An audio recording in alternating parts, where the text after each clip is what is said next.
الاسم الكامل: جهان الشماشرجي. جهان الشماشرجي هي ممثلة ومصممة مجوهرات مصرية. تاريخ الميلاد 29 مايو 1986 ميلادي. عمر جهان الشماشرجي في عام 2026 هو 40 سنة. مكان الميلاد: محافظة الإسكندرية.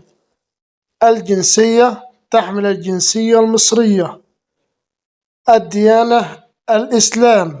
الحالة الاجتماعية: غير معروف. الطول: 1.71 متر. الوزن: 80 كيلو جرام. المدرسة الأم: الجامعة الأمريكية بالقاهرة. المهنة: ممثلة وممثلة أفلام وممثلة تلفزيونية وجوهرية.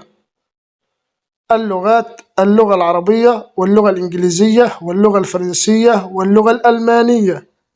سنوات النشاط: منذ عام 2020 حتى الآن. سبب القبض على الفنانة جهان الشماشرجي: قررت النيابة العامة إحالة الفنانة جهان الشماشرجي و4 متهمين آخرين إلى المحكمة الجنائية أمام محكمة الجنايات المختصة لاتهامهم بسرقة منقولات مملوكة لإحدى السيدات بطريقة الإكراه في واقعة حدثت بدائرة قسم شرطة قصر النيل بوسط القاهرة.